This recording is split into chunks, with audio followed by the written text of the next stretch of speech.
Pourquoi? Parce que quand même. Yaya Jammeh bi ñu bëggee mu dem CEDEAO la ñu layoo te en réalité. Mais les contextes étaient différents quand même. C'est un problème, c'était un problème électoral. C'était un problème politique. Kii tam c'est un problème électoral. Yaya Jammeh dañ ko gagné ci ay élections mu indi ay contestation électorale ci ay résultats yu ñu joxe woon cour suprême prononcé wu. Fii aussi dañu def recours dem arbitrage CEDEAO parce que ñun dañu ratifier ay convention li ñuy wax supranationalité maanaam texte boo xam ne day appliqué wu d'abord sa dëkk. mais mooy féete kaw say texte su dëkk. loolu mooy supranationalité. moom la décision CEDEAO di am ci décision de justice du Sénégal. La preuve ci dossier Khalifa Sall. nangu nañu ni violé nañu disposition article 5 de l'UEMOA bi wax ni bu ñu la jàppee garde à vue sa avocat dafa war a teew. ba nangu cee joxe ndàmpaay 35 millions mais tiré wuñ ci conséquences yi. dañuy xool li leen arrangé ñu nangu ko li leen arrangé wul ñu bañ ko. loolu mauvaise foi la parce que boo bokkee ci mbir waroo ko jalgati. ñun dañu ratifier ay conventions internationales. président Macky Sall ak ay nitam nañu sagal Sénégal nañu siggil Sénégal siggil Sénégal mooy bu ñu toogee suñu ay nawee africain ñu bañ ñoo joxoñ baaraam ni ñun dañu jalgati yoon wala dañu respecté wul yoon. parce que CEDEAO juridiction la cour de justice de la CEDEAO juridiction sous-régionale la buy juger sur pièce dañ ko def recours mais félicité au passage maître Tine bi nga xam ni moo ci topp ba mbir mi Khalifa Sall nekk candidat tere 26 personnes ay Boubacar Diallo ay Boubacar Camara ay Bougane ay Karim Wade ay Abdoul Aziz Abdoul Mbaye ñëpp ay président Pape Diop kenn nekkul candidat lu dul ñeenti nit yoo xam ne moom moo leen tànn parrainage boobu bu ñu ko jamee ci wàllu yoon day wane ni élection boobu dafa wàcc yoon donc moom day poser problème mu légitimité moom ci élection yooyu mais ci mission d'audit bi front bi nekk di ko réclamer bokk na ci recommandation yi aussi ñoom ñi auditeurs yi. mais ils n'ont pas été reçus par le conseil constitutionnel. ñoom nee nañu audit bi ça comporte des risques élevés d'erreur des risques élevés d'erreur parce que ñoom version électronique bi la ñu considéré plutôt que këyit yi ñu doon collecté muy am signature physique yi. D'accord donc loolu yëpp dafay wane ni anticiper wu ma. dafay wane ni audit bi ci parrainage bi ci boppam lu impossible à appliquer la ci wàllu équité donc lu leen neex la ñu def foofu te CEDEAO loolu la leen wax. donc ñoom waruñu bokk CEDEAO ba pare ni pour des questions de souveraineté lu CEDEAO décidé ñoom duñ ko appliqué kon nañu retiré wu. mais Clédor bu ñu gisee aussi l'affaire Khalifa Ababacar Sall wala l'affaire Karim Wade ak cette fois-ci parrainage bi gis neen Macky Sall ak i nguuram ñoom nanguñoo plier aussi recommandation yi nga xam ne cour de justice de la CEDEAO def na ci parce que cour boobu mën nañoo wax ne dafa am ay limitam parce que c'est pas un du cour pénal boo xam ne rek dafay am ay sanctions directes yu moom mën a apporter tey est-ce que jotut ñoom ñi nga xam ne ñoo ŋànk CEDEAO ñu xool rek nu ñuy defee nu ñuy améliorer seen texte yi wala sax dem ba changer ko ngir sax ñoom seen liggéey gën a am crédibilité quand même. non seen liggéey baax na de état yi ñoo nekk. de mais mauvaise foi pour forcer ces états. non c'est-à-dire état xam nga mënoo ko tëj kaso. mënoo ko forcer mën nga ko daan pour mu fay xaalis mën nga ko daan pour mu jëfee ndigal. léegi nag moom bu jëfeewul ndigalam boobu. au titre de sa souveraineté. dafa violer charte bi mu signé ak CEDEAO. parce que boo signé charte CEDEAO am na quelque part foo defee abandon de souveraineté parce que yow sa carte d'identité. d'où l'importance ñoom ñu teg ay mécanismes yoo xam ne dinañ mën a contraindre ces présidents quand même. mais xam nga mënoo contraindre un président. exclusion moo mën a am mais sanction yi mën a am mooy comme li ñu doon bëgg a def Mali naan dañuy tëj frontières yeeg yooyu tout ça mais pour une question de parrainage lu ñu dem foofu ak Sénégal xëy na tey jii bu fi ñaanuma ko yàlla lu amoon Mali lu mel noonu am fi donc CEDEAO bu boobaa ci ngay gis doole CEDEAO parce que quand même delluloo nañu gannaaw régime malien bi ci ni mu bëggee woon militaire malien yi. ci ni ñu bëggee woon teg loxo. nguur gi. léegi ñoom nangu nañu wàññi seen délai. nangu nañu def ay concessions parce que CEDEAO daf leen imposer benn agenda. Yaya Jammeh aussi en Gambie joxe naa ko exemple CEDEAO moo jox Sénégal mandat pour mu intervenir. pour déloger ko jëlee ko fa et puis c'était l'homme fort yooyu CEDEAO am na ay moyens de coercition quand même. mais pour ay textes réglementaires moom ay recommandations la mën a jox ak ay arrêt lay mën a rendre maanaam ay jugements. léegi états yi ils sont tenus de respecter ces jugements là mais au-delà de CEDEAO Nations Unies. mais wax na état du Sénégal mu réviser procès Karim Wade. ñoom dañuy bañ te ñoom dañu yónnee woon délégation Nations Unies délégation boobu nangu recommandation yi ñu ñëw fii nguur gi bañ ko. kon mauvaise foi boobu ci Sénégal la mais du question wu dysfonctionnement au niveau de la CEDEAO li ñu war a def ñu ngi koy def donc Sénégal moo war a wàccoo ak ay engagement am respecté doomu aadama yi te auditeurs yi nee nañu parrainage bi ça comporte des risques élevés d'erreur dañuy bañ a jëfandikoo baatu fraude. donc loolu mooy critère bi ñu sélectionné nit ñi kenn xamu ko. ñoom gisuñu logiciel bi ñu utiliser. Conseil constitutionnel recevoir leen dañ leen tëjal bunt bi. mais CEDEAO li mu wax mais parrainage baaxul. d'accord ñëpp xam nañ ko.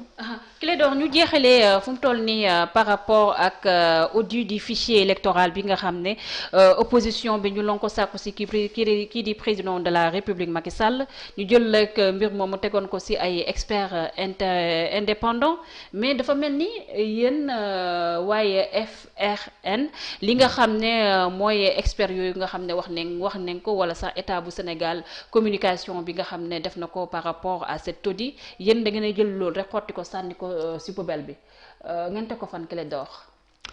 waaw léegi du loo xam ni dañ ko xotti rek sànni teg ko ci poubelle bi parce que bi ñu génnee ci élection 2019 yi.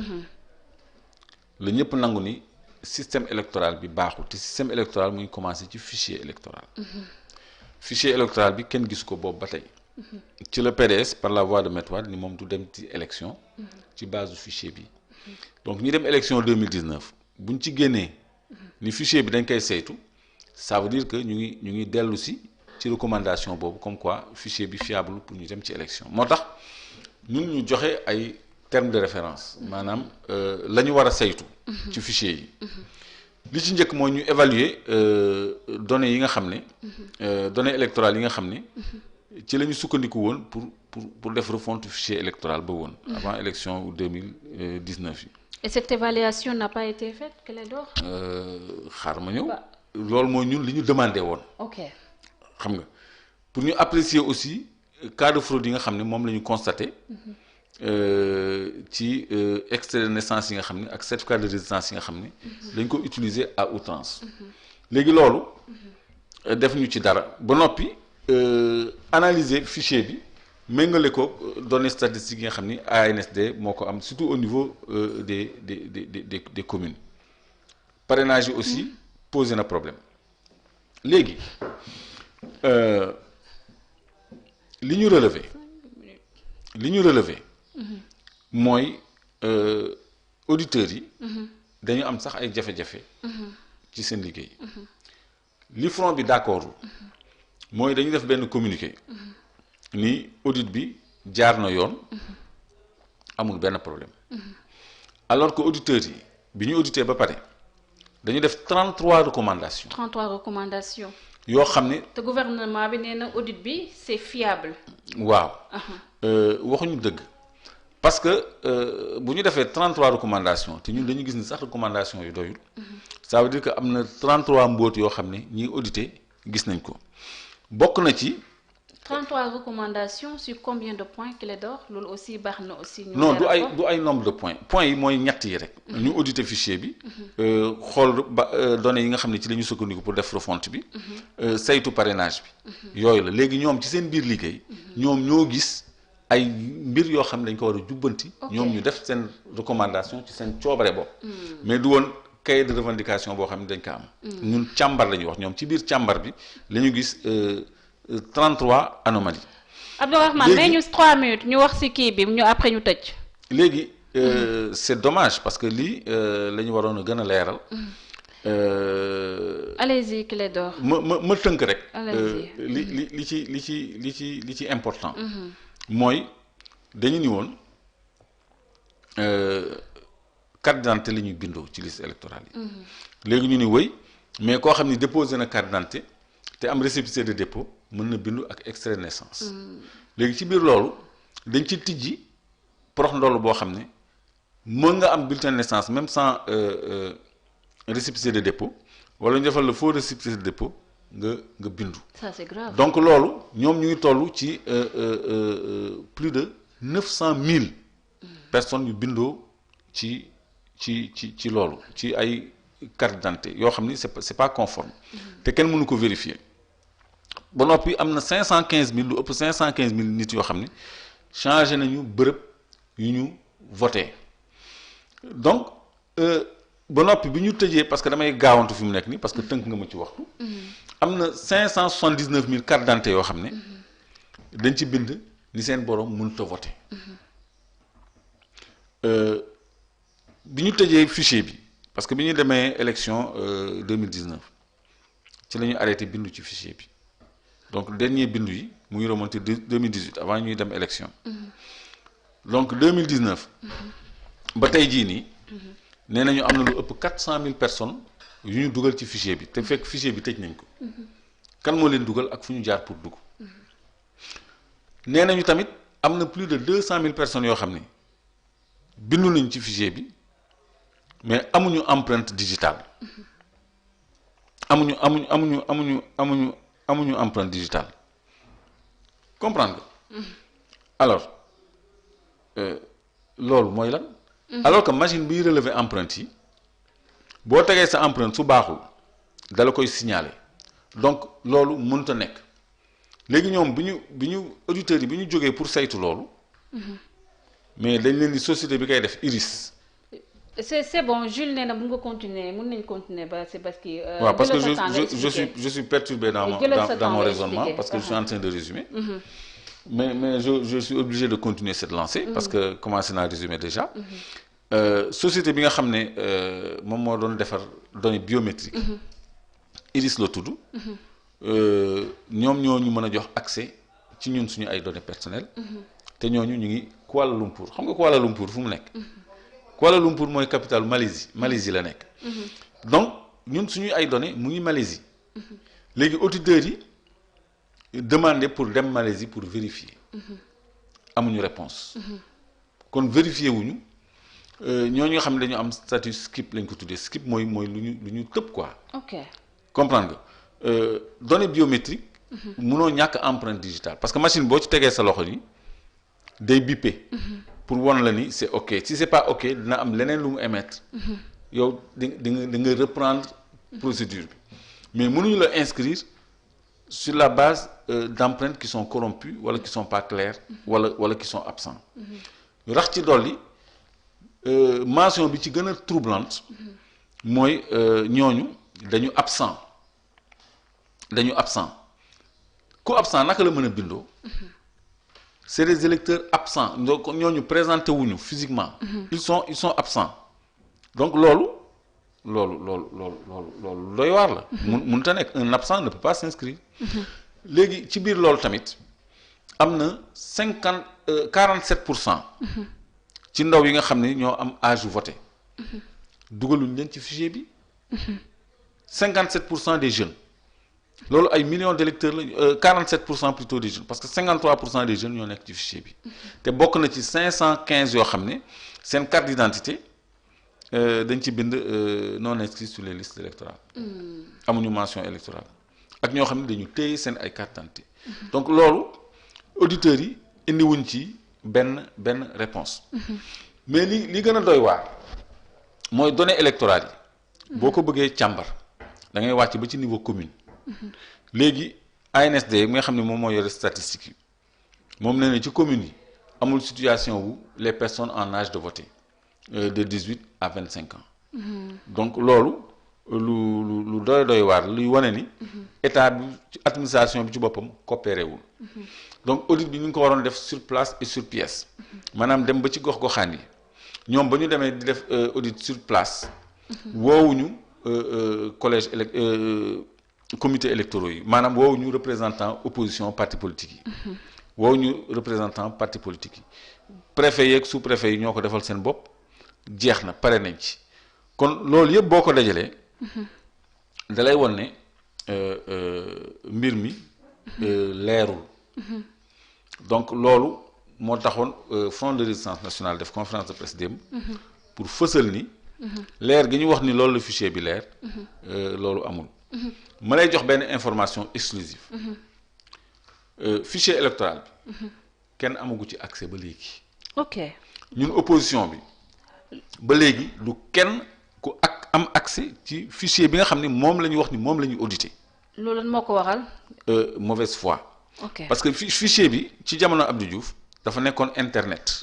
ku nekk mën ko consulter ci jamono Ablaye Wade dafa nekkoon internet kenn ñëpp mën ko consulter Macky Sall ñoo génnee ko ci internet bi sous prétexte de préservation de nos données personnelles d'accord mais nos données personnelles se trouvent en Malaisie fi mu nekk nii Kuala Lumpur la nekk benn société privée moo ko yor Isis alors kooku ban droit la ëppale sénégalais bi nga xam ne moom sénégalais la ci am accès à ce fichier électoral là kon loolu ay dysfonctionnement la yoo xam ne day wane rek mauvaise foi mais man sama opinion personnelle te loolu mooy opinion coalition citoyenne bi ma bokk sax le peuple mooy lii yëpp ay stratégie la pour perdloo nit ñi temps pour yóbbuñu ci benn horizon boo xam ne moom la ñu bëgg c'est-à-dire forcer pour un troisième mandat parce que Maître El Hadji Diouf membre de Benno Bokk Yaakaar nee na à l'issue d'une réunion de Benno Bokk Yaakaar président Macky Sall moo wax mu dégg te kooku lu wax lu dul dëgg nee na fii ba 2024 bëggul ci ay élections te li ñuy def nii wane na ni ñoom bëgguñu ay élections jëmuñu ci ay élections kon nag askan wi mais nañu waajal seen bopp parce que ñii jëmuñu ci élection jëmuñu ci lu leer kon mbir mi de plus en plus malheureusement dootul nekk élection mais day nekk rapport de force. mais Clédor est-ce que bu ñu toppee rek ci logique bi yéen nga xam ne jeu de yo-yo bi nga xam ne yeneen koy jouer ak ñi nga xam ne ñoo nekk les tenants du pouvoir finalement est-ce que élection dina am surtout les élections locales yi nga xam ne mun nañoo wax ne ñu loon déplorer ba tey maire yi ak conseillers municipaux yi nga xam ne ba tey